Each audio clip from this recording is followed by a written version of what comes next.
Boa noite para todo mundo que está aqui ingressando na sala. Hoje, nosso último encontro aí do curso de extensão Pensando Nossa América hoje, né? Um momento aí de finalização, mas fechando, né? Como a gente falou lá na chamada da nossa atividade, muito honradas e muito felizes, né? Com a participação do nosso convidado, né? O professor César, diretamente aí do Peru, nos brindando com a sua participação. Nós faremos aqui, né, aquela apresentação que segue, né, o rito aí do nosso encontro. Quero mais uma vez agradecer a participação de todas e todos, lembrando que a nossa atividade ela é gravada, depois vai lá para o canal da PROEC, da Unifesp no YouTube. Nós, as duas últimas aulas, né, a penúltima e a de hoje, nós vamos levar um pouquinho mais de tempo para estar encaminhando para vocês, por conta de alguns trâmites técnicos, mas assim que elas subirem lá no canal, a gente envia como as outras foram enviadas, né, pelo contato de e-mail.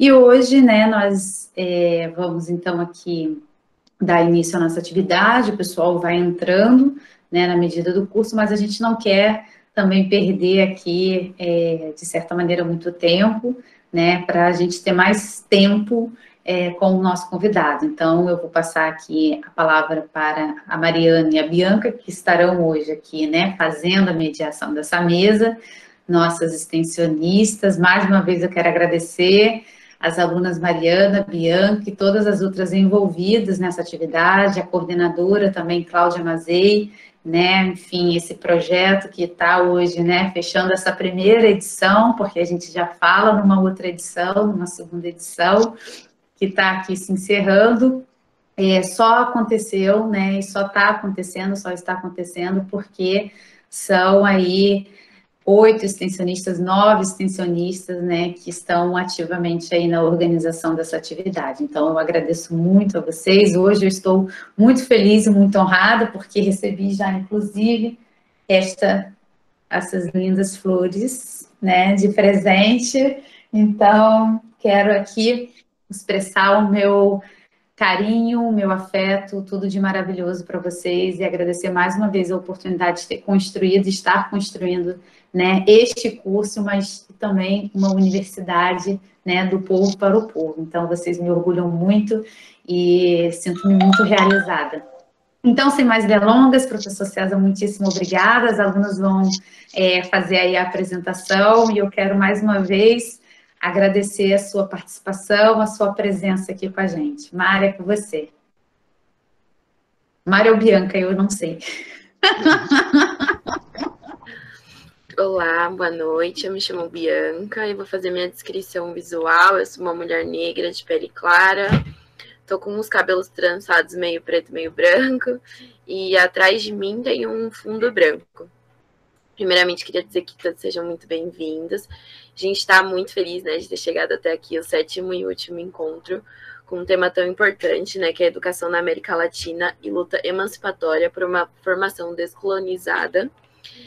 E queria agradecer a presença de todos. Lembrar vocês que quem quiser utilizar a legenda, é só clicar nesses 3 pontinhos do Meet e ativar a legenda. Tem essa ferramenta para quem quiser. E quem quiser fazer perguntas, pode deixar no chat, porque a gente vai fazê-las ao fim da fala do convidado. Ou se você quiser se manifestar, é só levantar a mão que a gente vai anotar aqui, vai fazer as inscrições conforme as ordens que as perguntas forem chegando. No mais é isso, eu vou passar para a Mari, para ela fazer a apresentação do nosso convidado. Muito obrigada a todos.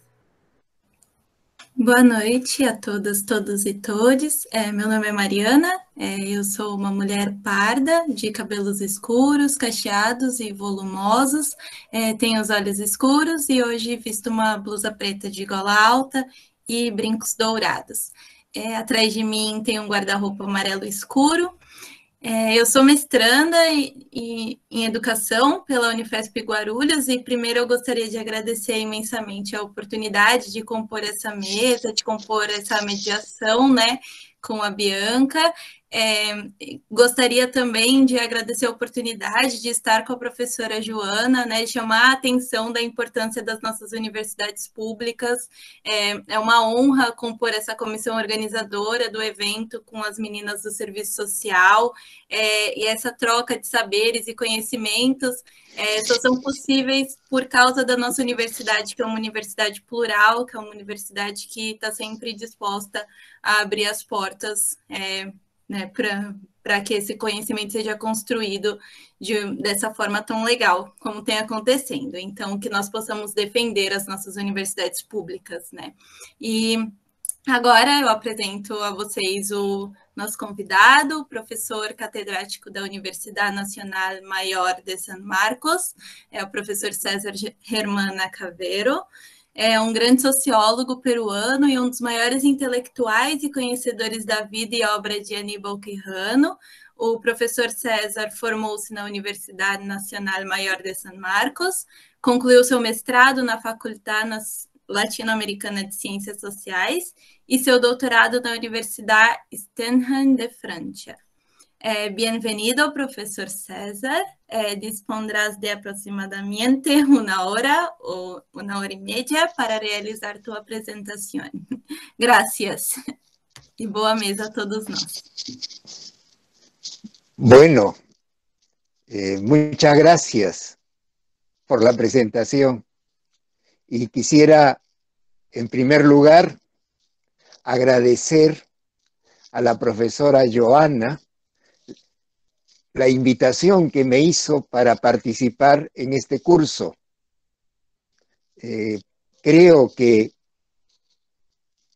el pensamiento crítico en América Latina es uno de los aportes más importantes de los últimos decenios.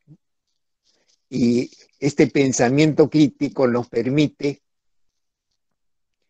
entender, nos permite comprender qué es lo que está ocurriendo en nuestra América hoy, ¿no? Mi presentación se orienta a señalar algunos aspectos fundamentales del análisis de la colonialidad, descolonialidad del poder, perspectiva que fue planteada por Aníbal Quijano. La siguiente. La exposición tiene 2 partes. En la primera parte quisiera señalar los conceptos fundamentales de la perspectiva de análisis de la colonialidad, descolonialidad del poder propuesta por Aníbal Quijano. Y la segunda parte, quisiera señalar algunas reflexiones sobre la problemática de la descolonialidad de la universidad. La siguiente, por favor. En cuanto a la primera parte, en donde quisiera examinar algunos de los conceptos básicos propuestos por Aníbal Quijano. Básicamente, Aníbal Quijano desarrolló una mirada no eurocéntrica sobre la realidad histórico-social. Decía, por ejemplo, que es necesario liberar nuestra retina histórica y reconocer nuestra experiencia histórica. Es decir, ver América y nuestra realidad no desde la perspectiva eurocéntrica, sino desde nuestra propia realidad. Desde los primeros trabajos que propuso Quijano, había un interés importante en señalar cómo los modelos de ciencia social que se estaban utilizando no permitían plantear las preguntas adecuadas sobre nuestra realidad. En una conferencia que dio en 1988, Quijano decía: lo que reconocidamente ocurre es que los modelos de ciencia social que han estado en uso y que en alguna medida todavía lo están, no obstante sus dificultades, muestra que sus maneras de percibir la realidad y de producir nuestras preguntas, así como organizar y hacer inteligibles informaciones y señales sobre ella, dejan muy amplios, cada vez más amplios espacios de la realidad fuera. Lo que planteaba Quijano en ese momento era que se trataba de una crisis de los paradigmas que habían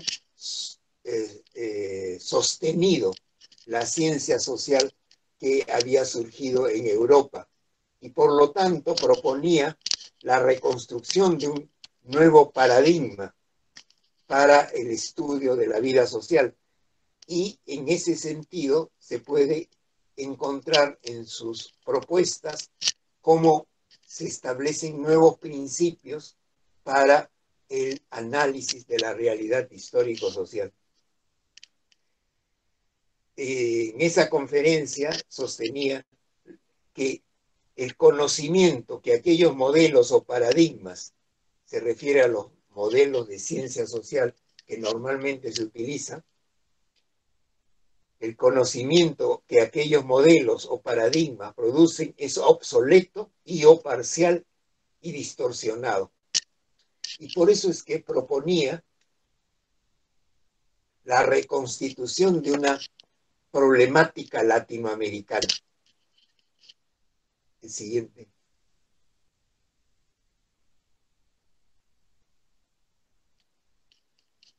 Esta problemática que fue elaborando a lo largo de sus diversos trabajos y estudios, creo que pueden examinarse alrededor de tres cuestiones que son, me parece, fundamentales. Primero, la noción de patrón de poder, y en particular el concepto de patrón de poder colonial, moderno, eurocentrado. La segunda cuestión que quisiera examinar es la que tiene que ver con la naturaleza de la crisis del patrón de poder colonial, moderno, eurocentrado. Y la tercera cuestión es la de las tendencias a la descolonialidad del poder y las opciones históricas del futuro. La siguiente, por favor. En cuanto al patrón de poder colonial, moderno, eurocentrado, el punto de partida de los análisis de Quijano es la consideración, creo yo, de la realidad histórico-social como un tramado de relaciones sociales, es decir, de vínculos que establecen los seres humanos entre sí. Estas relaciones sociales pueden ser analíticamente distinguidas en 5 grandes ámbitos. El que tiene que ver con el trabajo, el que tiene que ver con las relaciones con la naturaleza, el que tiene que ver con el género, el que tiene que ver con el mundo simbólico, es el mundo intersubjetivo, y el que tiene que ver con la autoridad. O sea, podemos ver la realidad histórico-social, creo que en esta perspectiva en que se sitúa Quijano, alrededor de estos 5 ámbitos de la existencia social. Pero cada uno de esos ámbitos no está separado, no es un ámbito aislado de los otros, sino que forman una totalidad. ¿Qué es lo que permite articular? ¿Qué es lo que permite mantener la unidad de esa totalidad? Para Quijano es el poder. La siguiente, por favor. El poder escribe Quijano, ergo las luchas de poder y sus cambiantes resultados, aquello que articula formas heterogéneas de existencia social producidas en tiempos históricos distintos y en espacios distintos, aquello que las junta y las estructura en un mismo mundo, en una sociedad concreta, finalmente, en patrones de poder históricamente específicos y determinados. El poder es visto por Quijano no como una cosa, sino como un tramado de relaciones sociales, de dominación, de explotación, pero también ese tramado de relaciones sociales de dominación y explotación es un tramado de relaciones de conflicto. En la lucha de los dominados y explotados por controlar el ámbito de la realidad social en el que se encuentra.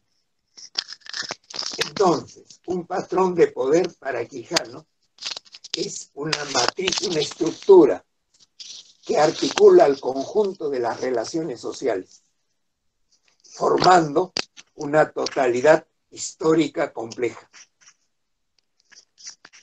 Es, en primer lugar, una totalidad compleja en la medida en que está constituida por diferentes ámbitos heterogéneos, discontinuos, conflictivos. Por eso fue importante, para entender esa totalidad compleja, el concepto de heterogeneidad estructural, porque hay una, dentro de la totalidad que constituye la existencia social, hay conflictos, hay enfrentamientos, hay diferentes momentos, hay diferentes procesos con tiempos históricos también diferentes.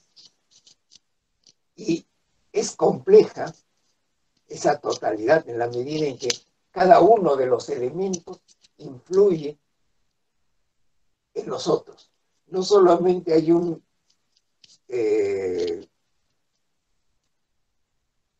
relación entre cada uno de los elementos que constituye la vida social, sino que unos definen a los otros.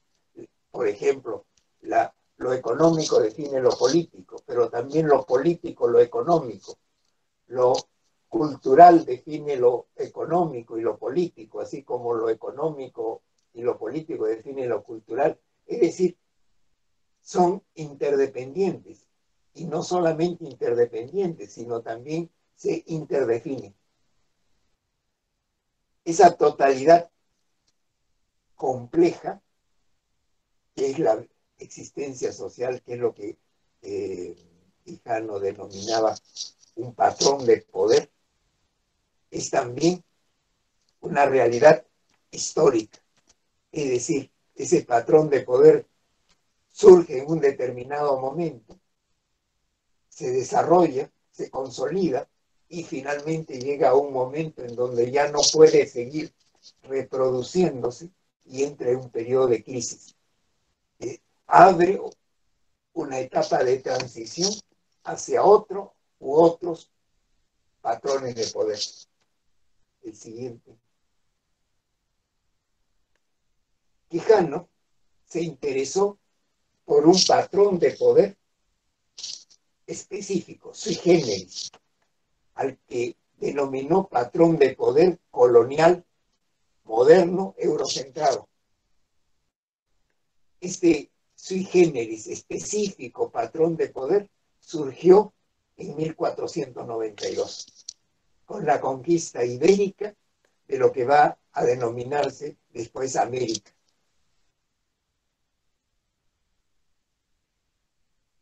Se trata de un patrón de poder basado en la colonialidad. Quizá este es uno de los conceptos más significativos que desarrolló Aníbal Quijano. ¿Y qué entiende por la colonialidad? Es un producto de la dominación colonial, pero que se mantiene después de la dominación colonial.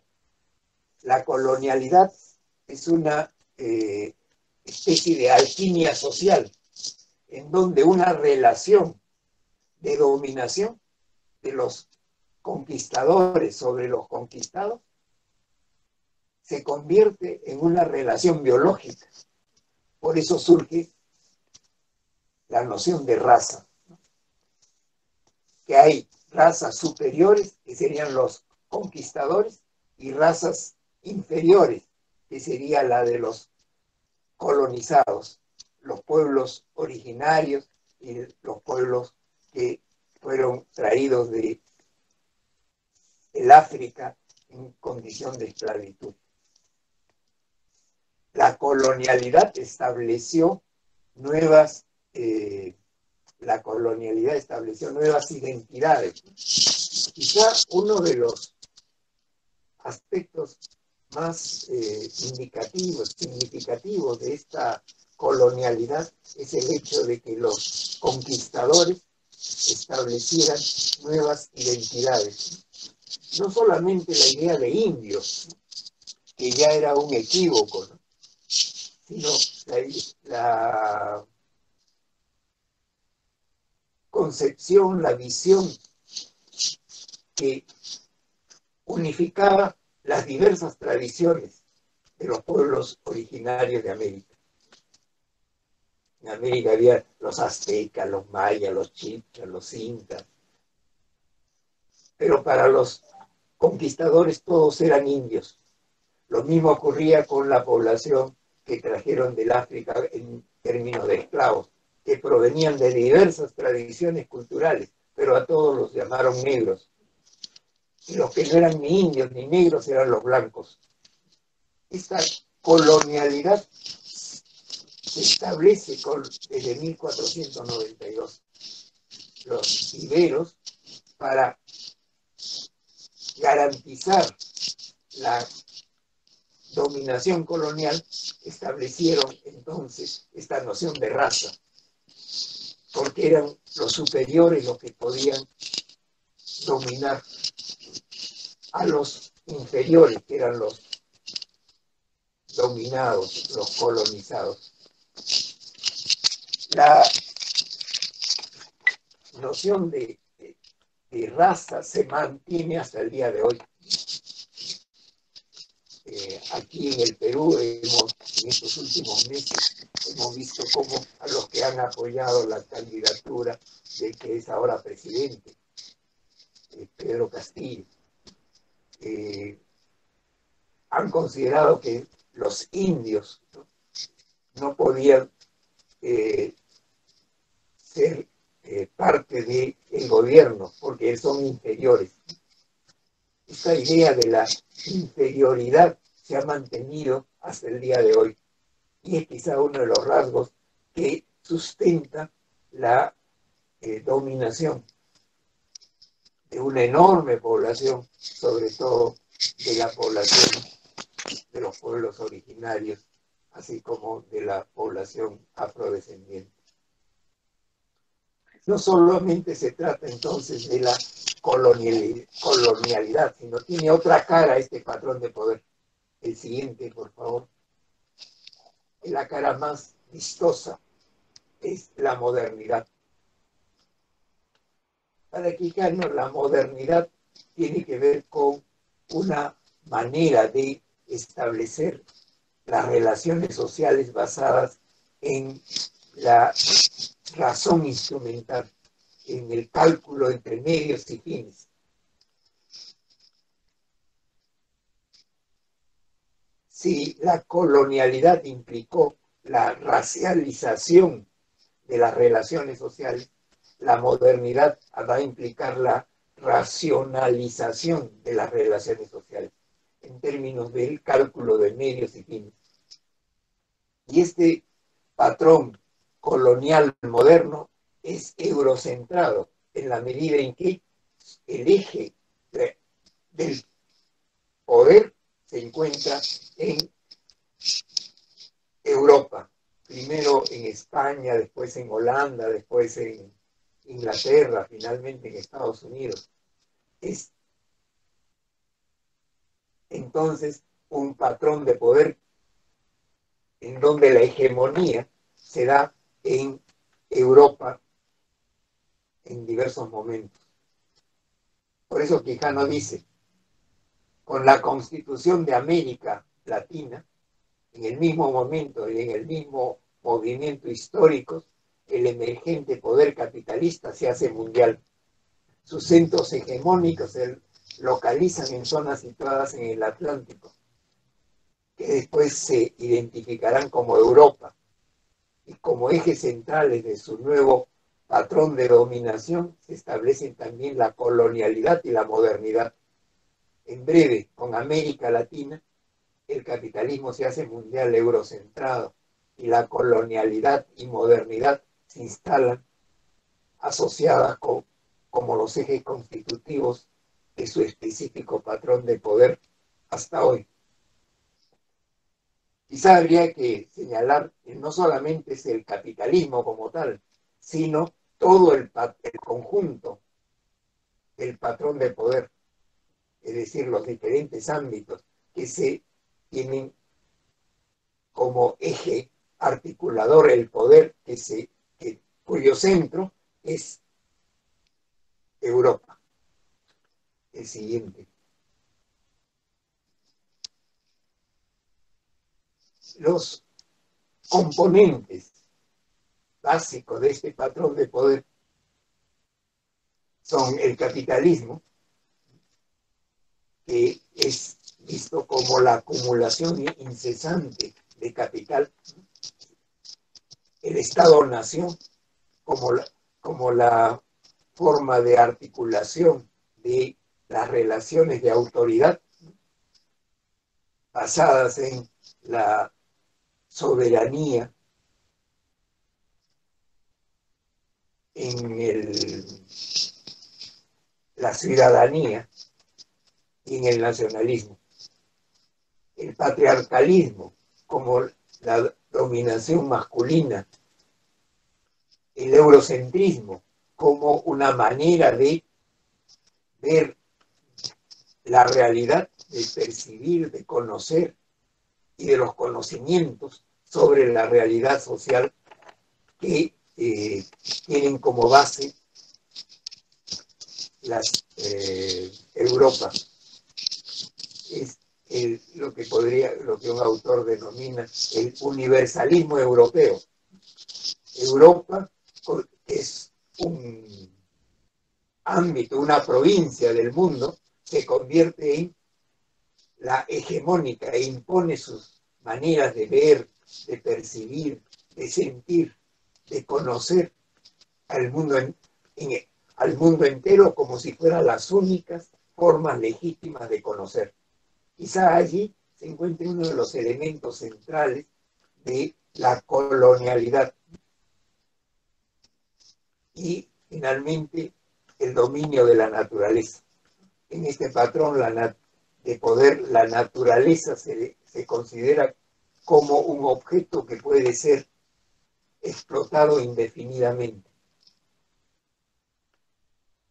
La colonialidad y la modernidad eurocentrada entonces se establecen en el capitalismo, en el Estado-nación, en el patriarcalismo, en el eurocentrismo y en las relaciones con la naturaleza. Siguiente, por favor. Si el patrón de poder que examina Quijano es un patrón de poder basado en la colonialidad, en la modernidad y es eurocentrado, ese patrón de poder tiene un origen. Se origina con la conquista ibera de los pueblos de América, de lo que va a ser América, en 1492. Se desarrolla, se consolida en los siglos siguientes. Y lo que es importante en la propuesta de Quijano es que ese patrón de poder que surgió hace más de 500 años ha entrado en una crisis estructural. Como él señala, se trata de una crisis raigal, una crisis de raíz. Es el patrón de poder colonial moderno eurocentrado. Crisis significa reorganización y transición. El periodo que estamos viviendo, ¿no?, en esta perspectiva, es un periodo de transición. El patrón de poder colonial, moderno, eurocentrado, ya no puede seguir reproduciéndose como lo venía haciendo. Se le han planteado dificultades, se le han planteado una serie de problemas, de desafíos, que ese patrón de poder ya no puede procesarlos. Y se ha abierto un periodo de desorganización, de crisis. Es una crisis que abarca todo el conjunto del patrón de poder, todos los ámbitos que constituyen ese patrón de poder. Es la crisis del capitalismo, es la crisis del Estado-nación, es la crisis del patriarcalismo, es la crisis del eurocentrismo, es la crisis de las relaciones con la naturaleza, la crisis ecológica. El siguiente, por favor. En el caso del capitalismo, la crisis implica que el capitalismo ha llegado a un momento en que no puede mantener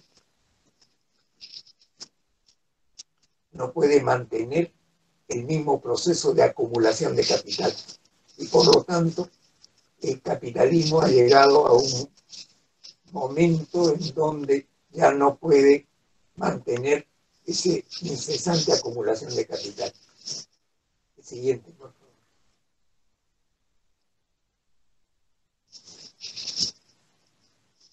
Se puede, un sociólogo o un pensador o un científico social, como él se denominaba, que fue Immanuel Wallenstein, en un pequeño libro que lo tituló El capitalismo histórico, dice que el capitalismo es un sistema basado en la acumulación incesante de capital. Y por lo tanto es un sistema absurdo, en la medida en que es acumular por acumular. Y lo que está en crisis es precisamente esta posibilidad de acumular capital. Y por eso la financiarización del capital, el predominio del capital financiero sobre las otras formas de capital. Y la crisis del Estado-nación. Para Quijano, el Estado-nación se está desnacionalizando y se está desdemocratizando. No es que el Estado-nación se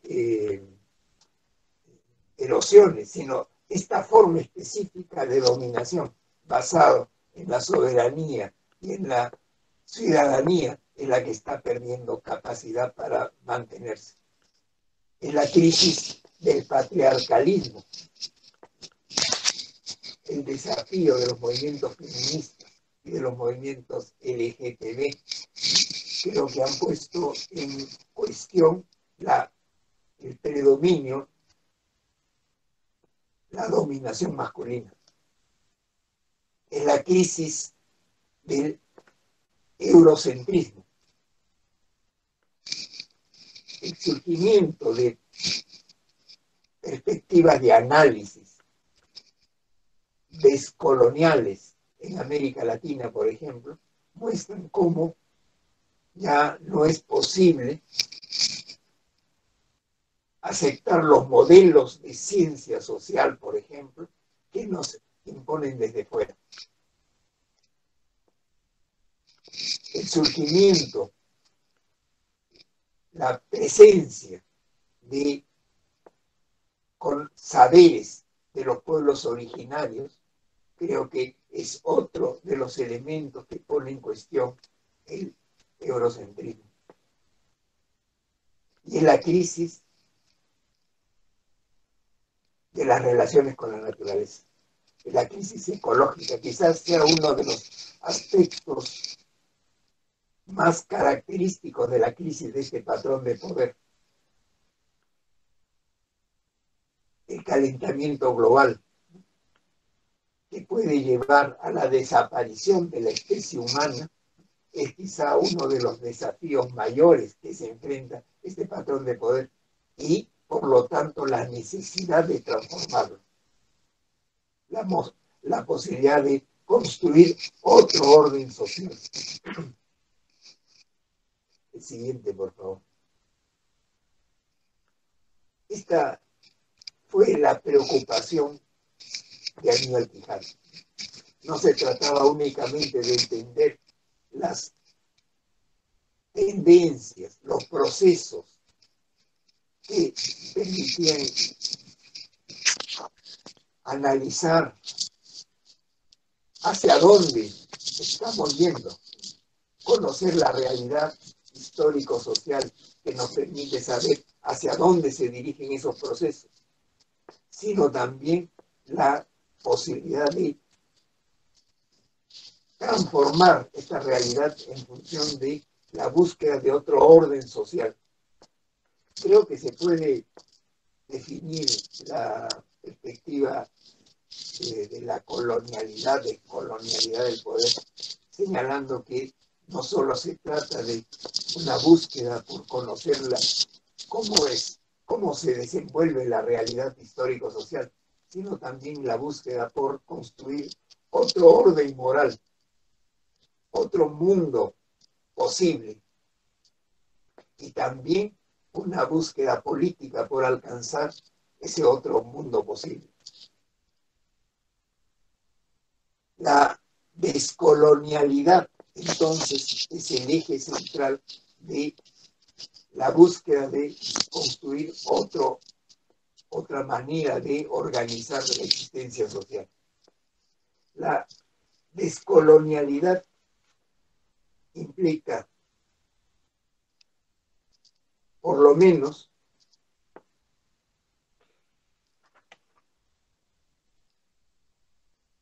dos niveles.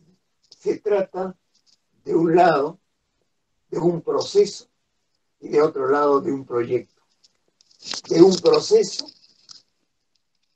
porque son las propias poblaciones, particularmente los pueblos originarios y los pueblos afrodescendientes, los que están luchando por librarse de la opresión, por librarse de la dominación, por librarse del capitalismo, del Estado-nación monocultural, del patriarcalismo, del racismo, de la concepción de la naturaleza como un objeto inanimado. Pero también es un proyecto de construir un nuevo orden social.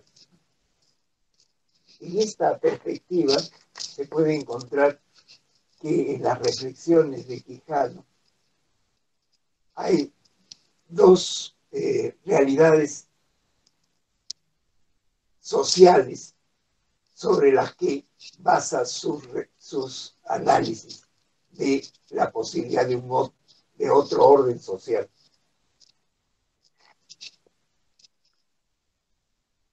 Esas dos realidades histórico-sociales, el siguiente, por favor. Esas dos realidades histórico-sociales son las que se desarrollaron en Lima, en el Perú, entre 1979 y 1983, como la comunidad autogestionaria de Villa El Salvador. Y el segundo proceso histórico orientado a la descolonialidad del poder lo encuentra en el buen vivir, que es una propuesta de los pueblos originarios de las zonas andinas. El siguiente, por favor.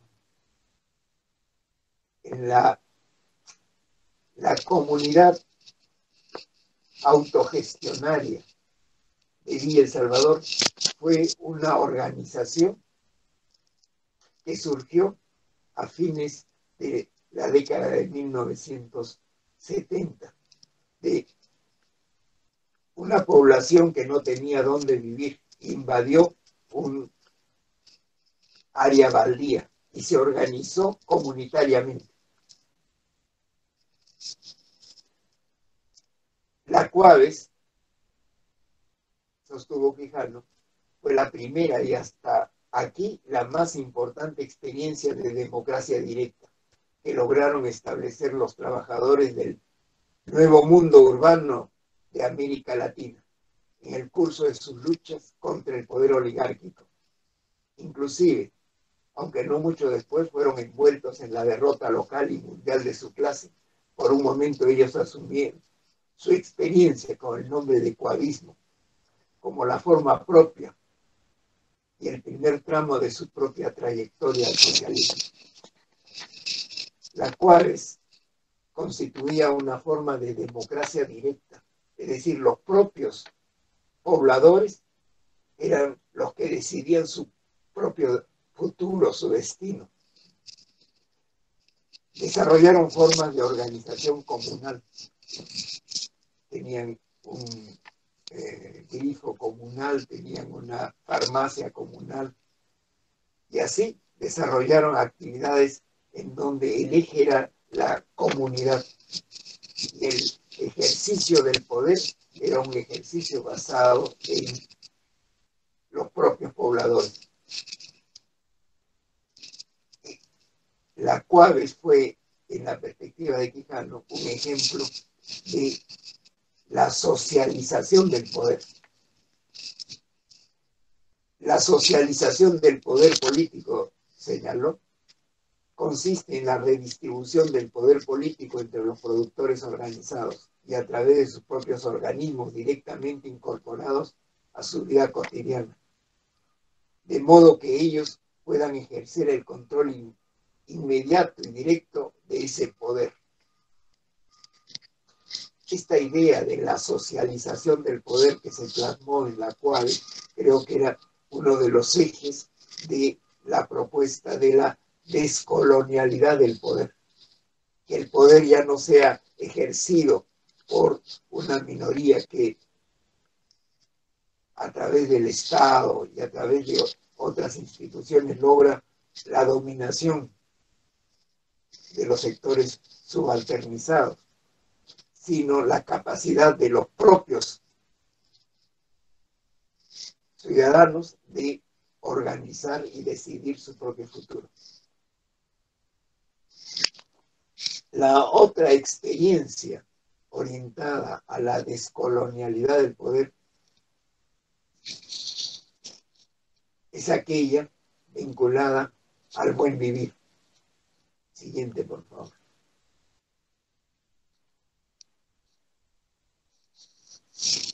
Lo que en el quechua de Ecuador llaman el suma causa y en la aymara el suma camani. En el quechua del Cusco también tiene su propia denominación. ¿Qué es lo que caracteriza esta idea del buen vivir? El buen vivir, el bien vivir, dice Quijano, para hacer una realización histórica efectiva no puede ser sino un complejo de prácticas sociales orientadas a la producción y a la reproducción democrática de una sociedad democrática. Un otro modo de existencia social con su propio y específico horizonte histórico de sentido, radicalmente alternativos a la colonialidad global del poder y a la colonialidad modernidad eurocentrada.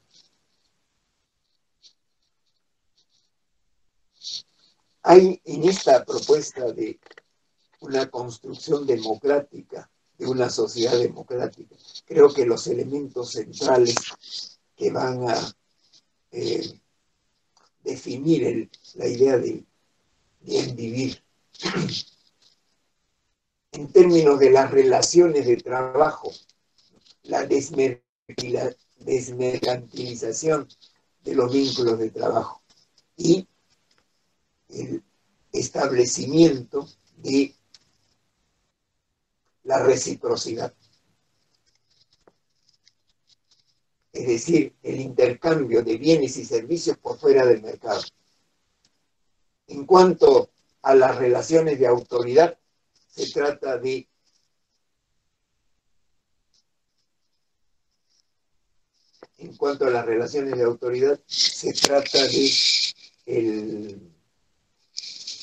el autogobierno, la democracia directa, que los propios interesados decidan sobre su futuro y no a través de los representantes que se irrogan en la voluntad popular. En tercer lugar, el bien vivir implica la erosión, el cuestionamiento del eurocentrismo y por lo tanto la capacidad de incorporar los saberes de los pueblos colonizados, de los pueblos originarios y afrodescendientes, en el mismo nivel que los saberes de los pueblos europeos. Y también el bien vivir implicará el desmontaje del patriarcalismo, la dominación masculina y la aceptación de otras orientaciones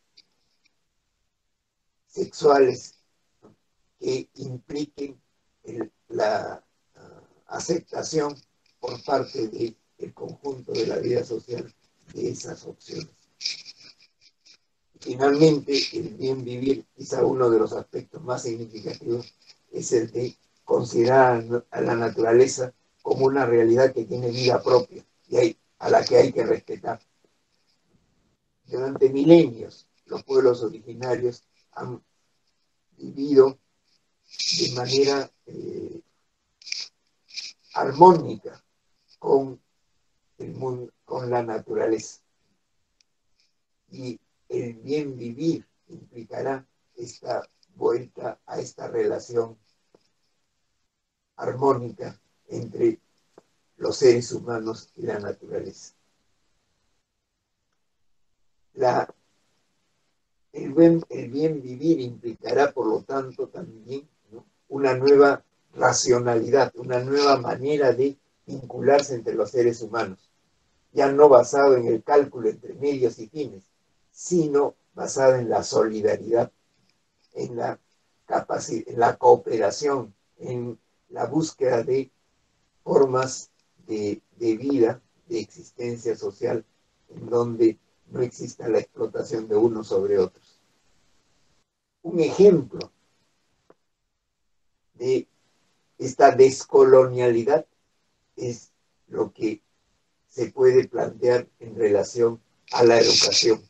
Y en el caso concreto al que quisiera referirme es el de la universidad. El siguiente, por favor. De mi exposición está referida al examen de la descolonialidad de la universidad. El siguiente, por favor. La colonialidad, descolonialidad de la universidad latinoamericana. La universidad como institución surge con la colonia. No es el caso de Brasil, pero es el caso del resto de América Latina. Desde sus orígenes ha sido la colonialidad la característica fundamental de la universidad. No solamente porque fue impuesta por la dominación colonial, como como en el caso de la universidad a la que pertenezco, la Universidad de San Marcos, que fue una de las primeras universidades que surgieron en América, junto con la Universidad de México y Santo Domingo, sino que la colonialidad tiene que ver con la función principal que cumplía la institución universitaria, que era la de formar a los responsables para imponer la única forma legítima de conocer y de saber, que era la visión, el modelo eurocéntrico. Es decir, la universidad se convirtió en uno de los ejes fundamentales para la colonización del mundo simbólico de los pueblos dominados. Por ejemplo, una de las características de esta dominación simbólica fue lo que ocurrió en el virreinato del Perú, la erradicación de idolatrías. Era la iglesia con la autoridad colonial estuvieron en la búsqueda de erradicar todos los valores, creencias, modelos de vida de los pueblos originarios. Siguiente, por favor.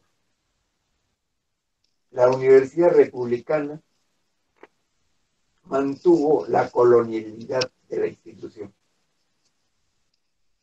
Ya no eran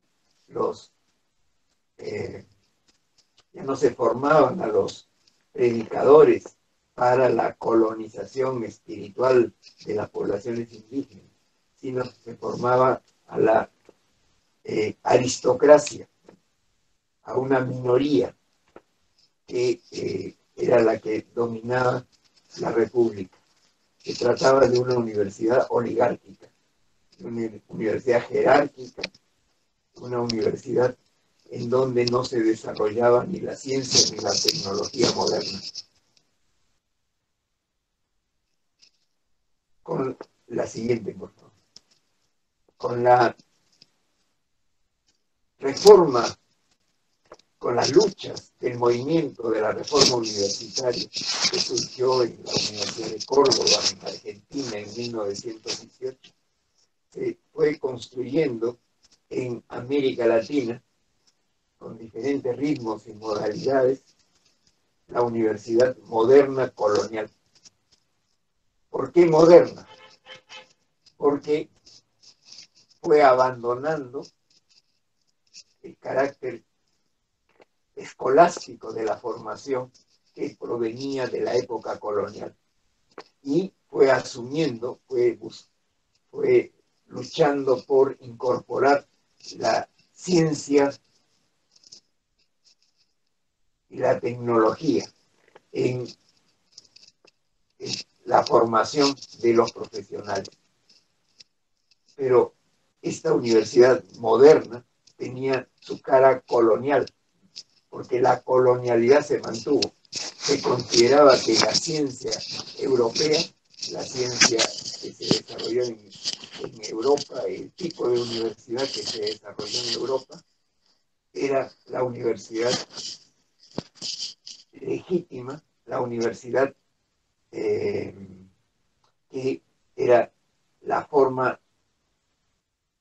valiosa de trabajo en el quehacer de la educación superior. La universidad moderna, que era por la que luchaban los reformistas, tenía su origen no en la universidad medieval, ¿no?, como en el caso de la universidad colonial, sino tenía su origen en la universidad que surge en Francia a comienzos del siglo XIX con la reforma napoleónica y en Alemania con la reforma de Humboldt, una universidad profesionalizante y una universidad de investigación basada en la ciencia y la tecnología moderna. Este modelo de universidad moderna, pero también colonial, es el que va a dominar prácticamente el desarrollo de la vida universitaria desde la década de 1920 hasta la década de 1960. Hacia fines de los años 60 hay una crisis de este modelo de universidad. El siguiente, por favor. La crisis de la universidad moderna, colonial, es parte de una crisis mayor, que es la crisis de todo el patrón de poder colonial moderno. Como les estuve planteando, en la propuesta de Quijano hay una crisis raigal, una crisis de raíz de todo el modelo que surgió hace 500 años. La universidad oligárquica va a ser profundamente transformada por el movimiento de la reforma universitaria, ¿no? Este movimiento de la reforma universitaria crea las condiciones de una universidad moderna colonial. ¿Por qué moderna? Es moderna porque se basa en la ciencia y la tecnología que se desarrolla en Europa, ¿no? Y abandona el carácter escolástico de la formación de la universidad colonial. Pero mantiene la colonialidad porque considera que la única forma legítima de conocimiento es el que se establece en la ciencia europea. Quizá una de las características más notables de esta universidad colonial moderna es su carácter disciplinario. Hacia mediados de los años de la década de 1970, ese modelo de universidad moderna colonial que había surgido con la reforma, con el movimiento de la reforma universitaria, entra en crisis. Y esta crisis es parte de una reorganización mayor que se produce del patrón de poder colonial moderno. Es la crisis del eurocentrismo y la necesidad de replantear las instituciones, las instancias que de alguna manera reproducen esa visión basada en la ciencia y las tecnologías eurocéntricas. El siguiente, por favor. Esta crisis creo que tiene tres aspectos. Uno primero es la crisis de las estructuras del saber eurocéntricas. Uno segundo es la crisis de las instituciones, de la institucionalidad disciplinaria. Y una tercera crisis es la que tiene que ver con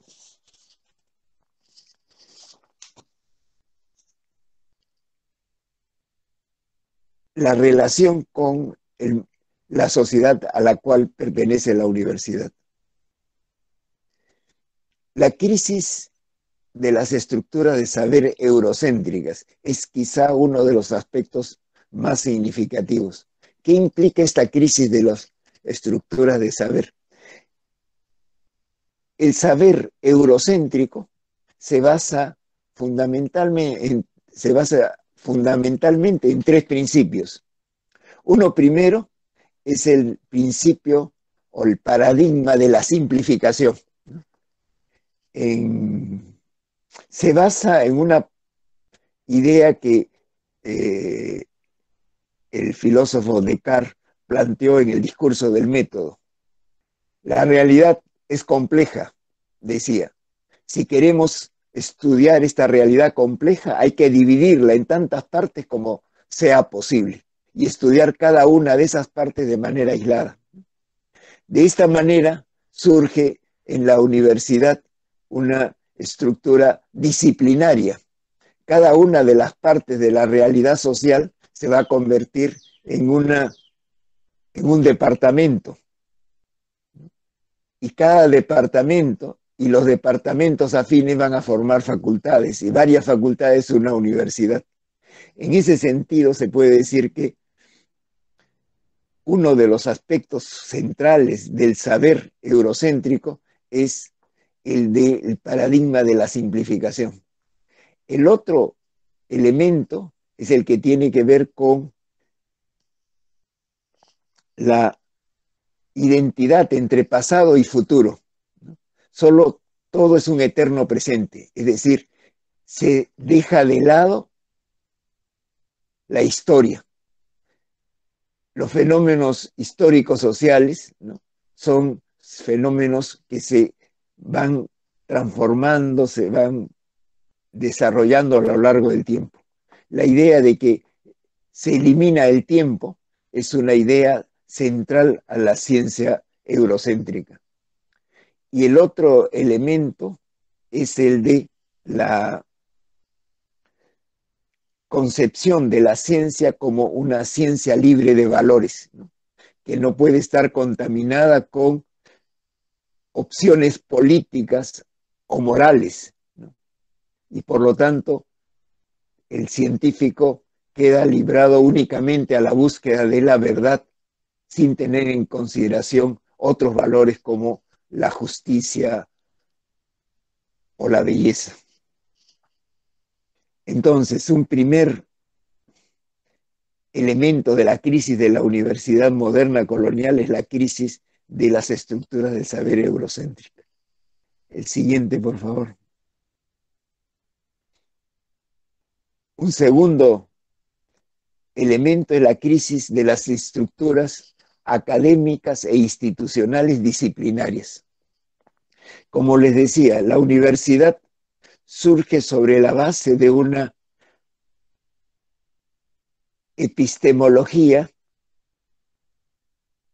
de la simplificación. Esta idea de que la realidad es compleja, pero para estudiarla es necesario dividirla en tantas partes como sea posible, dio lugar al surgimiento de las disciplinas. Entonces, cada ámbito, cada parte de la realidad social o histórico-social o natural corresponderá a una disciplina. Y estas disciplinas se institucionalizan en la universidad. Con el surgimiento de una epistemología ya no de la simplificación, sino de la complejidad, ya no es posible pensar en una universidad disciplinaria. Se tiene que pensar en una universidad en donde sea posible la colaboración de diferentes aspectos para dar cuenta de una realidad, para dar cuenta de una problemática específica. Y la tercera crisis, el siguiente, por favor. La tercera crisis es la crisis de legitimidad. ¿Sí? La universidad ya no es una universidad reconocida ni por las clases dominantes ni por las clases dominadas. O sea, las clases dominantes, ¿no?, tienen nuevas exigencias, que son las nuevas exigencias del capitalismo, que es la de mercantilizar el conocimiento como una forma de valorizar el capital. Entonces, lo que buscan son conocimientos que sean productivos, es decir, que produzcan ganancias y que formen un capital humano, ¿no? Esta idea de capital humano es clave para esta exigencia de la universidad, ¿no? Quizás también haya que tener en cuenta en esta crisis de legitimidad que para el capitalismo la universidad se debe convertir en una empresa que permita obtener ganancias. Es decir, se trata de mercantilizar la propia institución universitaria. En este sentido, el modelo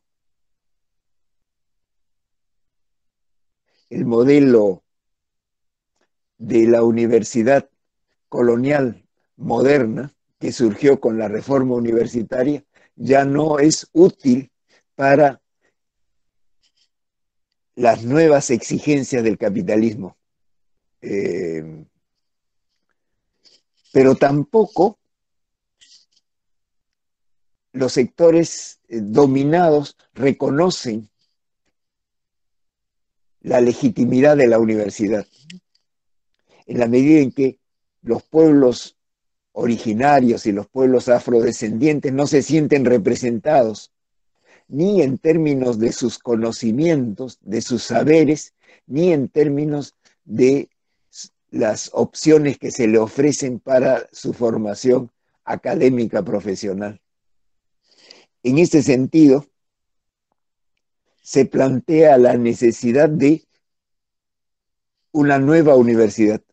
Creo que hay tres opciones que surgen frente a la crisis de la universidad moderna colonial. Tres opciones que de alguna manera se disputan el futuro de la universidad. El siguiente, por favor. La primera opción es la opción neoliberal, que es una opción que ha avanzado lo suficiente como para haber impuesto una lógica mercantilista de la universidad.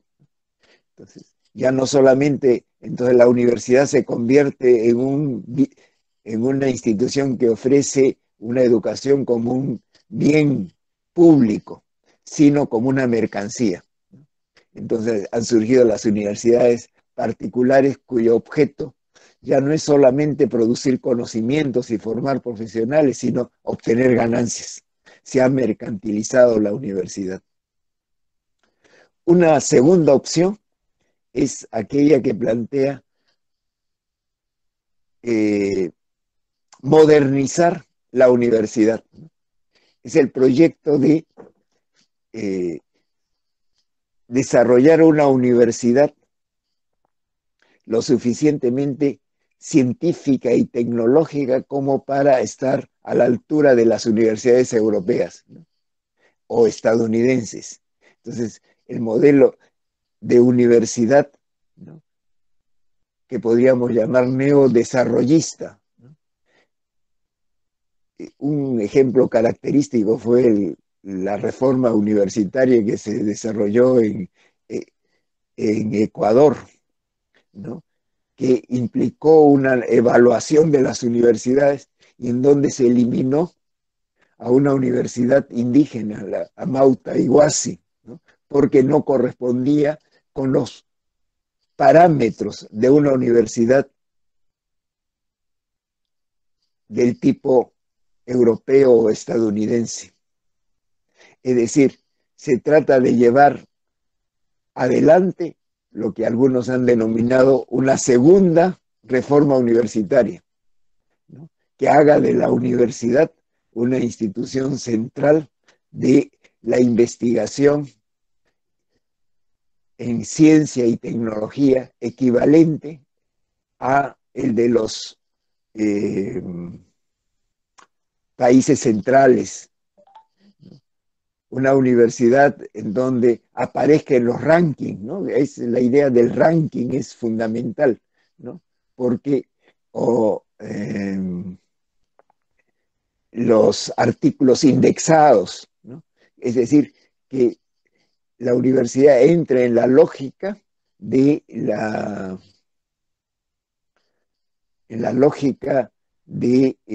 los de las universidades de los países centrales. Y una tercera vertiente es la descolonialidad de la universidad. Esta descolonialidad implica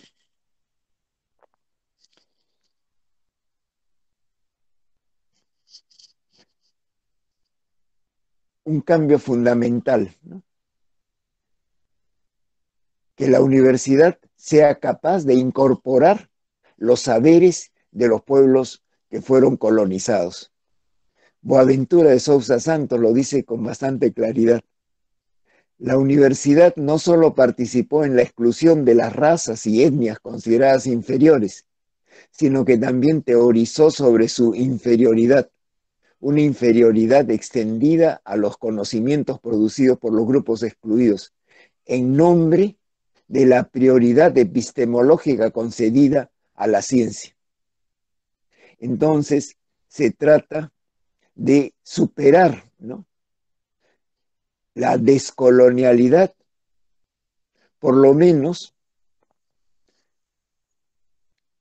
en tres ámbitos. Uno, ir más allá de la hegemonía de las estructuras eurocéntricas del saber.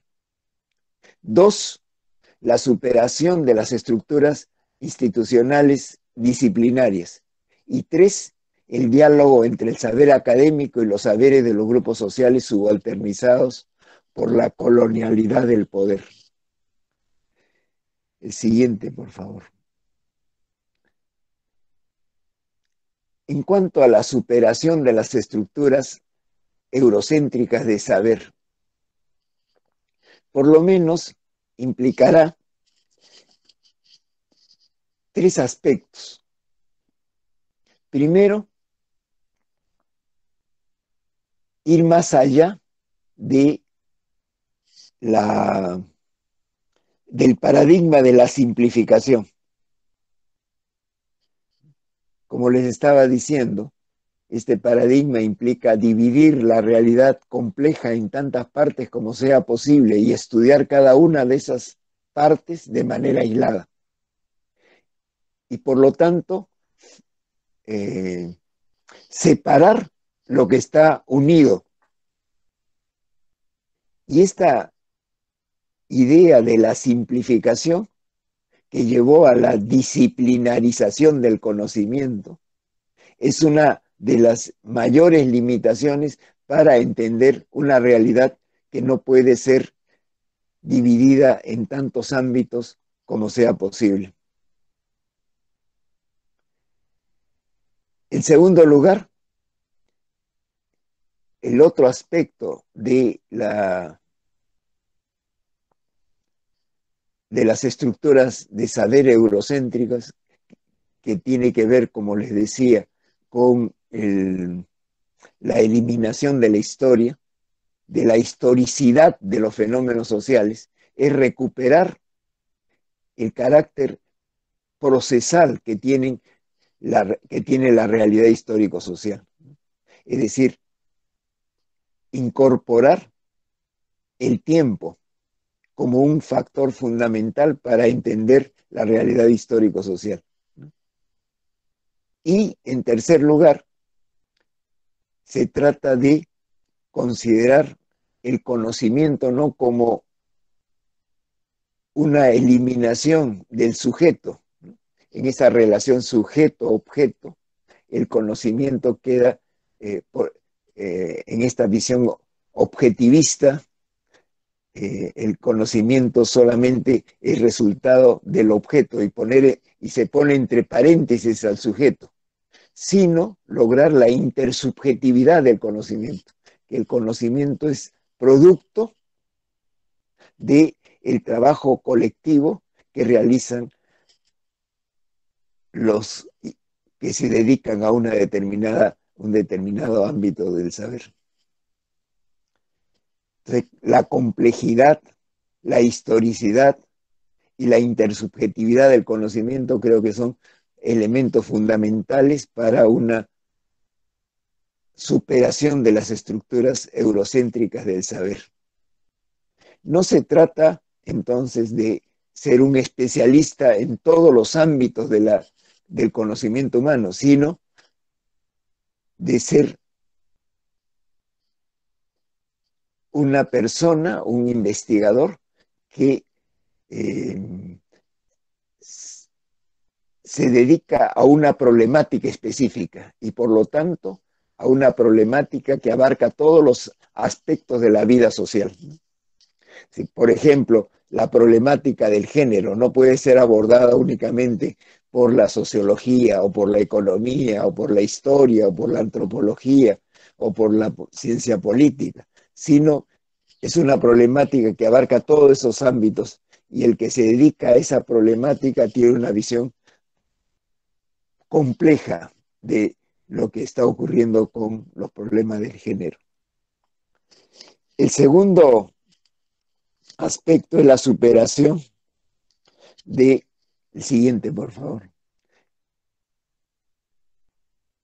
de una división que ha dominado la universidad moderna colonial, que es la división entre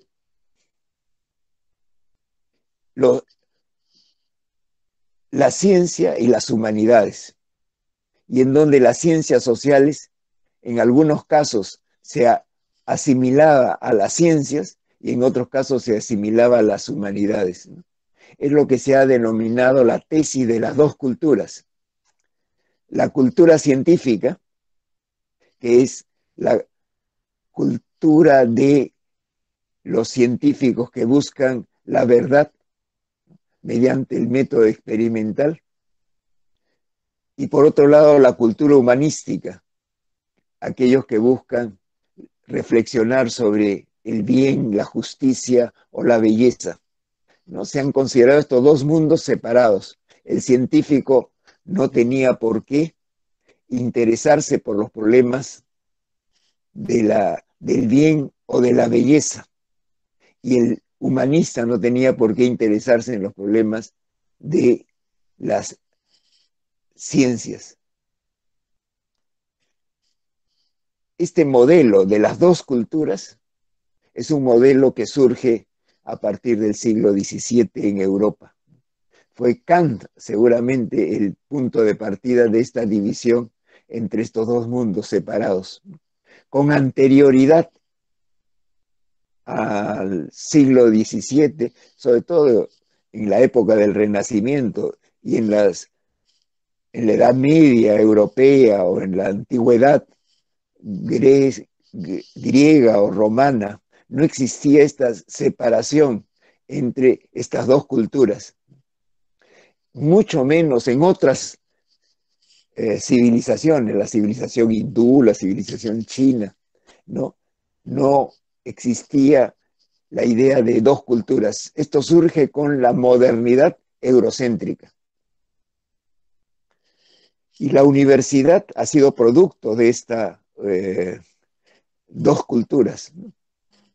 Había en muchas universidades la Facultad de Ciencias, por un lado, y por otro lado la Facultad de Letras, ¿no? En la Facultad de Ciencias se desarrollaba la cultura científica, en la Facultad de Letras la cultura humanística. El problema de las ciencias sociales era el de dónde ubicarse, en la cultura científica, en la cultura humanística. Y hay quienes planteaban la idea de una tercera cultura, que sería la cultura de las ciencias sociales. Una universidad descolonizada tendría que superar esta división y incorporar, ¿no?, el trabajo tanto científico como humanístico como el de las ciencias sociales dentro de una visión totalizadora de la realidad, una visión compleja de la realidad que no signifique la simplificación, sino que signifique juntar lo que está separado. Y en tercer lugar, el siguiente, por favor, una nueva organización académica. Como les decía, la universidad moderna colonial es una universidad disciplinaria, una universidad en donde se separa, ¿no?, por disciplinas, por departamentos, se separa por facultades, ¿no?, el trabajo para el conocimiento de la realidad. Una nueva organización académica implicará establecer ámbitos en donde se puedan desarrollar problemáticas, ¿no?, específicas, y ya no por disciplinas, sino por temas o problemas de investigación. En ese sentido, creo que, el siguiente, por favor. En este sentido, creo que se puede señalar que la Universidad Descolonial será una universidad intercultural, ¿no? Ya no se mantendrá el carácter monocultural que ha tenido, ¿no?, en donde la única ciencia que se consideraba legítima es la ciencia europea, estadounidense, de los países centrales, sino que será un espacio en donde se debata, en donde se intercambien las ideas, los conocimientos de las diferentes tradiciones culturales. Boaventura de Sousa Santos habla de la ecología de saberes, que consiste, dice, en la promoción de diálogo entre el saber científico y humanístico que la universidad produce y los saberes legos, populares, tradicionales, urbanos, campesinos, provincianos, de culturas no occidentales, indígenas de origen africano, oriental, etcétera, que circulan en la sociedad. Es decir, una universidad en donde se supere la visión eurocéntrica. No es que se elimine la ciencia europea, sino que se le ponga en el mismo nivel de otros conocimientos que se han desarrollado en los pueblos que fueron colonizados. En ese sentido, la Universidad Descolonial, el siguiente por favor, tendrá un triple impacto. En primer lugar, en términos epistemológicos, porque se tienen que incorporar principios, ¿no?, paradigmas, ¿no?, racionalidades, que no son las de la racionalidad instrumental sobre la cual se construyó la ciencia europea.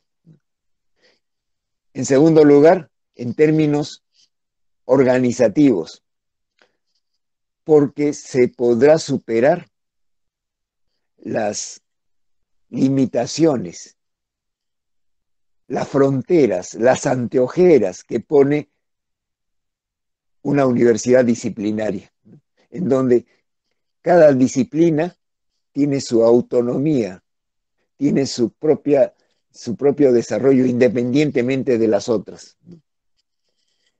Y en términos de legitimidad, porque se podrá ver un mayor acercamiento entre la universidad y los sectores populares. Es decir, la universidad descolonial significará un paso importante en la tarea de la descolonialidad del poder, en la medida en que se pueda superar una visión eurocéntrica del trabajo académico universitario. En conclusión, considero que la propuesta de Aníbal Quijano es una propuesta muy valiosa para desarrollar un pensamiento crítico que pueda permitirnos entender, que pueda permitirnos comprender el mundo en el que vivimos. Y no solamente comprenderlo, sino también señalar las vías para una profunda transformación y crear un nuevo orden social. Bueno, esto era lo que quería plantearles y el siguiente, por favor. Gran parte de lo que les he señalado lo pueden encontrar ustedes en, bueno, el libro de la antología de Aníbal Quijano, Cuestiones y Horizontes, antología esencial de la dependencia histórico-estructural a la colonialidad del poder. Y aquí les señalo la edición que se ha hecho en la Universidad de San Marcos de esta antología. La antología de Aníbal Quijano ha sido publicada por Claxo y San Marcos en la edición peruana. Y esta antología tiene una presentación que yo hice y que sería útil si la pudieran ver, porque es parte de lo que les he planteado ahora. También escribí un artículo más allá de la crisis, horizontes de una perspectiva descolonial, que se publicó en una revista de San Marcos. Lamentablemente no aparece claramente allí. Es revista de investigación, Universidad de San Marcos, ¿no? Algo ha pasado, pero ahí está el link para entrar a ese artículo. Y en el Congreso de Sociología, que se realizó en Lima el año 2019, presenté una conferencia como en la parte final del Congreso, la descolonialidad de la universidad y los desafíos de la sociología en América Latina. Y ahí está el link para poder entrar al libro, dentro del cual han publicado la transcripción de la conferencia. Bueno, esto es lo que quería plantearles y ojalá que les pueda servir en sus reflexiones para pensar nuestra América hoy. Y muchas gracias. Muchas gracias, profesor César. Es un gusto para nosotros y para nosotras. Es un tema muy importante y cuando hay ponido los artículos, yo estuve en alas, pude presenciar tu ponencia.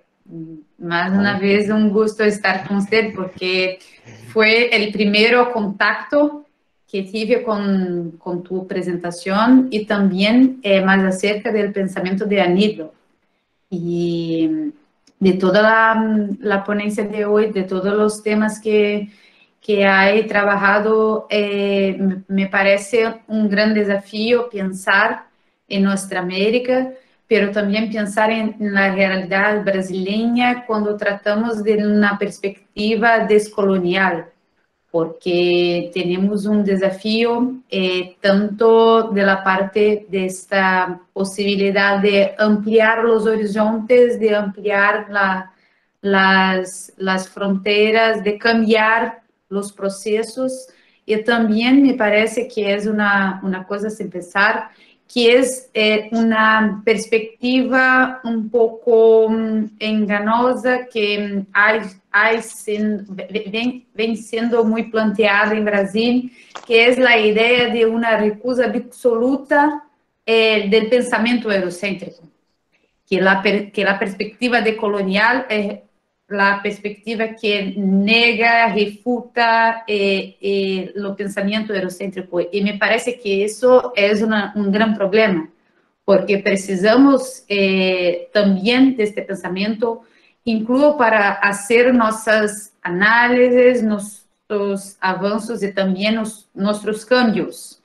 Y me gustaría mucho de escucharte porque tenemos por veces en actividades también de maestros, de profesores, maestros, de estudiantes, un poco esta perspectiva de que la idea de una superación del poder colonial, de la colonialidad en las universidades, es la idea de que precisamos romper y, por tanto, no más trabajar con autores y autoras ditos eurocéntricos.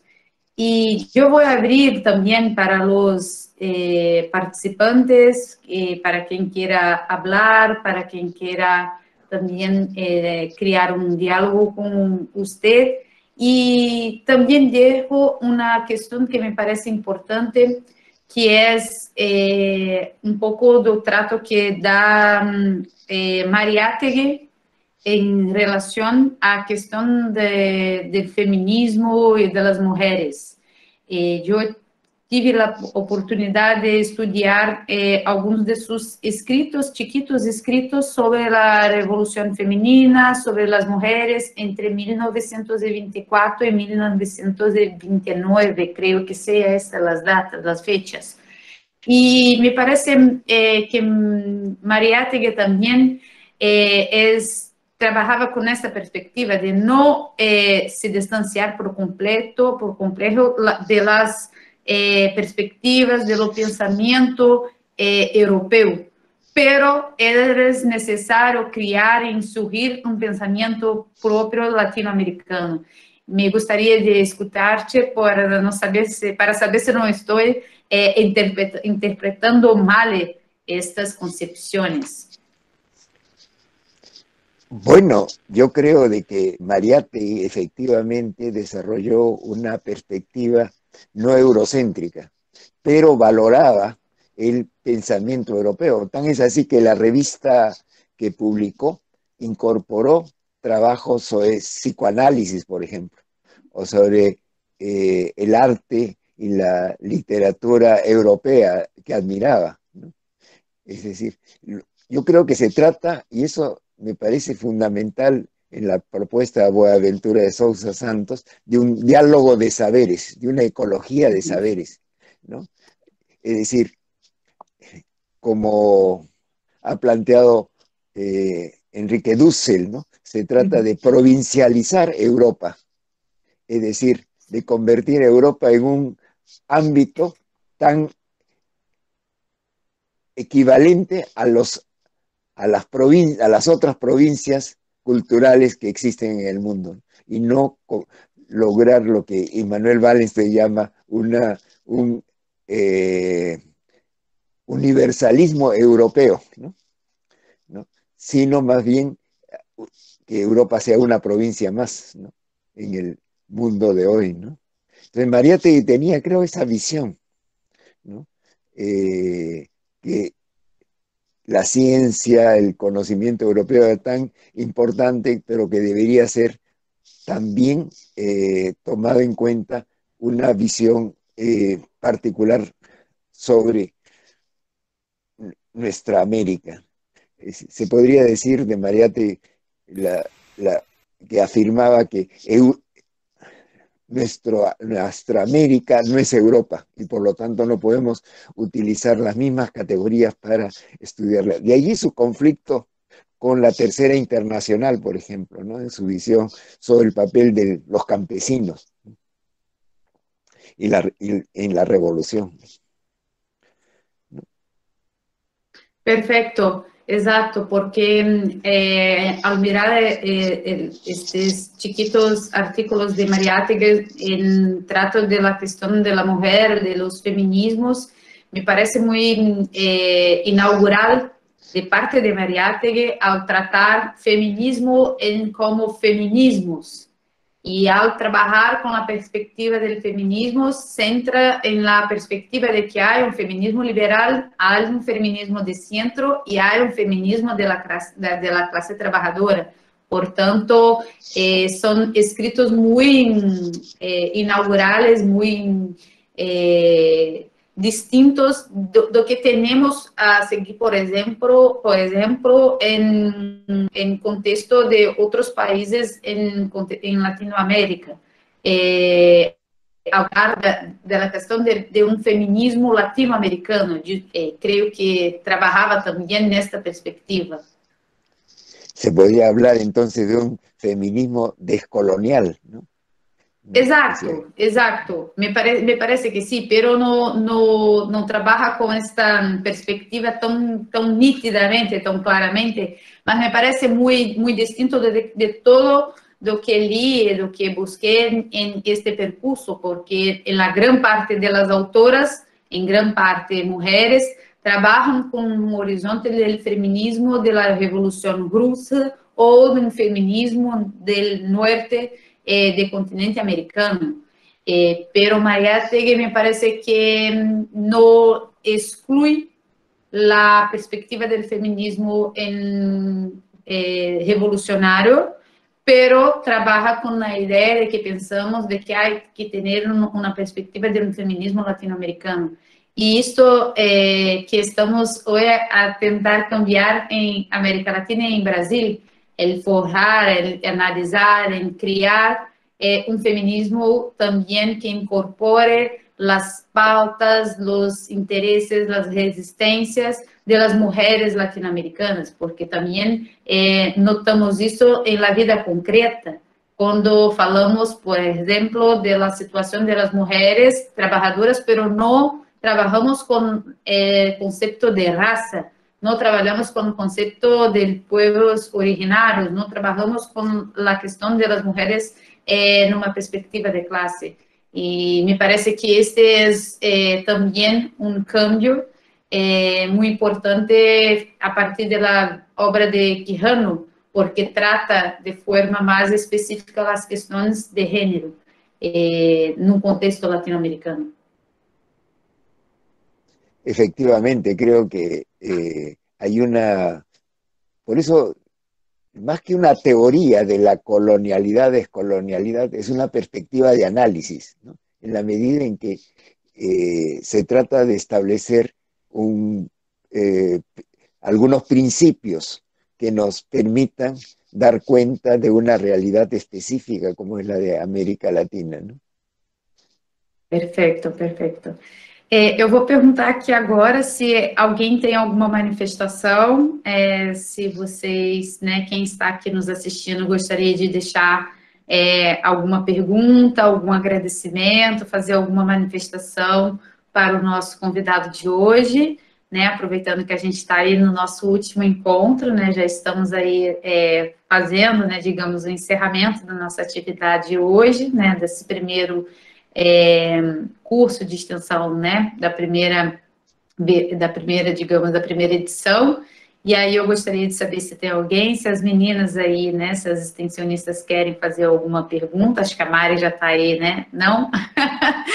Tá certo. Então, eu vou só aguardar. Eu acredito que aqui eu não recebi nenhuma pergunta. Eu acho que o pessoal não está...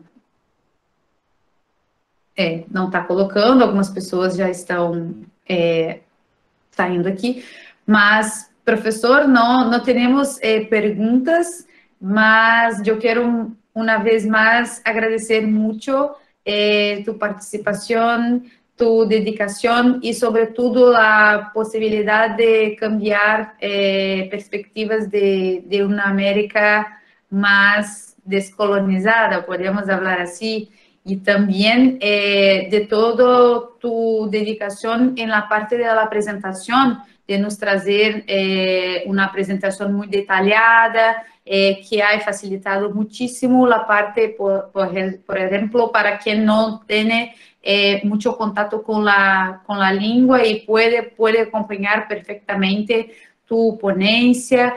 Y también agradecer a disponibilidad, porque sabemos que en tiempos remotos, estas actividades remotas también por veces nos cansa, y quiero mucho agradecer tu participación, disponibilidad y posibilidad de aprendermos com você, que é uma grande referência para nós outras, para nós outros, é um contato muito importante, não só na universidade, mas também para muitas pessoas que fazem este curso, para outras pessoas que poderão assistir o curso depois na parte do canal do YouTube, e uma possibilidade de estudantes, trabalhadores, ativistas, intelectuais, conhecer e estar mais acerca do pensamento decolonial, de debate de Aníbal Quijano, e também, sobretudo, da possibilidade de podermos criar novas redes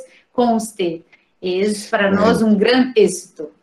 No, para mí ha sido una experiencia muy importante. Yo soy de la galaxia de Gutenberg, ¿no? O sea, esto del PowerPoint es un añadido para mí que no domino totalmente, ¿no? Pero es un gusto estar en relación con ustedes y me alegra mucho que hayamos podido tener esta reunión y ojalá que podamos seguir manteniendo el contacto para seguir intercambiando experiencias y puntos de vista que nos permitan seguir desarrollando este pensamiento crítico, descolonial en América Latina para entender nuestra América hoy, como ustedes han planteado en el curso. Muchísimas gracias y un abrazo desde Lima, Perú. Muchas gracias, profesor, muchas gracias. Yo quiero sin duda seguir en contacto con usted porque no solo me interesa el debate, la posibilidad de aprender, sobre todo también de poder tener contacto con usted, que es una gran referencia para todos y para nosotros en Brasil, precisamos avanzar de forma muy crítica y muy unidas sobre este tema para não corrermos em riscos equívocos em termos analíticos. Então, pode aguardar que enviaré algunos correos electrónicos posteriormente. Bueno, también, lo que debo indicarle es de que ya me jubilé en la universidad. Ahora soy profesor emérito. Y sí. Entonces, ya mi relación con la universidad era un poco más distante que antes, ¿no?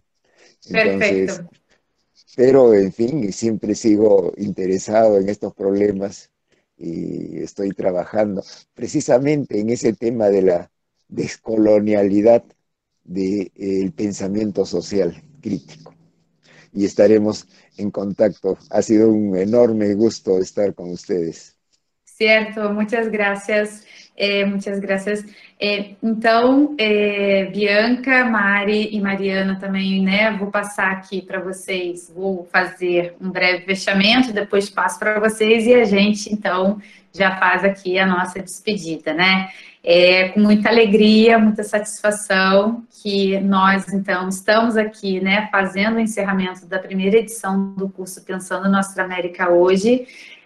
Foram aí 7 encontros planejados, né, desde o final do mês de maio deste ano. É um grande desafio, né, pensar esse curso, pensar as mesas, pensar toda a dinâmica numa modalidade virtual, para todas nós aqui, né, todas nós que ingressamos nesse desafio, desconhecendo essa realidade, de como fazer o curso, de como promover o curso, de como trabalhar, né, com uma turma tão grande quanto a gente, né, desde o início abriu o curso aí para mais de 200 vagas, trabalhando com edição dessas atividades gravadas, trabalhando com as reuniões, trabalhando como a gente poderia, enfim, estar fazendo aí as mesas de forma mais diversa, trazendo temas importantes, temas que são pouco pautados dentro da universidade, ou fora, inclusive, da universidade, pensando um curso que pudesse também estar vinculado não só ao espaço acadêmico, mas com o movimento social, com trabalhadores. Então, foi um grande desafio, né, mas a gente está aqui chegando no final desse curso com muita, né, muita felicidade, muito orgulhosa, todas muito orgulhosas, professora Cláudia Mazei, eu e as extensionistas, né, que deram vida e atividade a esse curso. e agradecer enormemente a participação de vocês, quem pôde estar em todos os encontros, quem não pôde, né, mas está lá acompanhando as gravações, e dizer que esse curso aconteceu, né, também pelo interesse de vocês, né. Mais adiante a gente vai estar enviando um formulário de avaliação para quem acompanhou o curso, também nos dá, né, um retorno, né, um processo mais de avaliação mesmo nosso, do que pode melhorar, do que foi bom, do que a gente pode, enfim, estar fazendo aí para pensar uma segunda edição. Então, que vocês manifestem lá a opinião de vocês, isso é muito importante. E agradecer, né, mais uma vez também a oportunidade de troca, de crescimento com as alunas, com as extensionistas desse curso. O curso de extensão dentro de uma universidade, ele cumpre um papel, né, que é um papel de autonomia, de protagonismo e de crescimento intelectual, humano, de articulação também das estudantes, né, dos estudantes, nesse caso do curso das estudantes, de como essas estudantes elas vão promover, como elas vão pensar as pautas do curso, como elas vão fazer a mediação das mesas, organizar.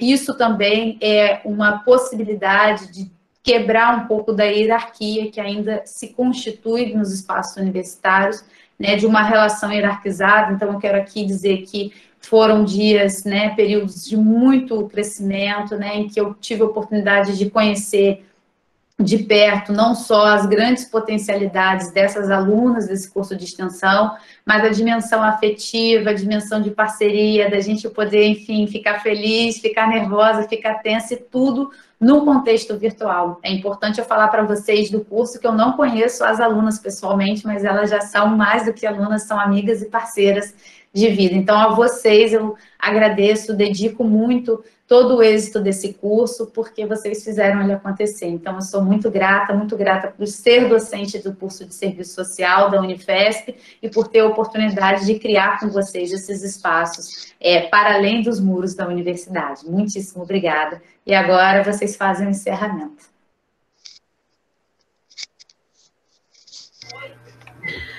Bom, eu queria agradecer, né, a presença de todos aqui hoje, todos que participaram desses 7 encontros. Para mim foi uma honra, né, estar nesse espaço com pessoas tão importantes, pessoas que são referências nesses debates da América Latina. Então, eu estou muito feliz de ter feito parte dessa mesa, de todo o curso, de ter pensado isso, né, com a professora Joana. A gente preparou um slide para o encerramento, a Mari vai colocar, e a gente vai ler um negocinho. Bem rapidinho, a gente realmente só queria muito agradecer a presença e a participação de todos os inscritos na nossa primeira edição do curso de extensão Pensando na Extra América hoje, que a gente espera que seja a primeira de muitas, né? Então, foram 7 encontros com 15 palestrantes de diversos países da América Latina. Ao longo desses encontros, nós discutimos sobre os desafios do marxismo, os feminismos, a divisão de sexo e gênero no mundo do trabalho, educação, teoria queer, dependência latino-americana, o papel da América Latina na geopolítica mundial, entre muitas outras pautas que foram surgindo. E cada uma das perguntas, contribuições e as indagações apresentadas por todos os palestrantes, mas também por vocês, cursistas, nos ajudaram a construir essa linda e incrível edição desse curso tão importante. E como não poderia deixar de ser, nós, extensionistas, também gostaríamos muito de agradecer o empenho e a dedicação das professoras Cláudia Mazei e Joana Duarte, no momento de coordenar e organizar esse curso tão plural, que discute temáticas tão importantes com foco na América Latina. Esse que foi o primeiro curso de extensão organizado pela professora Joana, né? Tem um gostinho especial, um friozinho na barriga que só as primeiras vezes são capazes de nos proporcionar.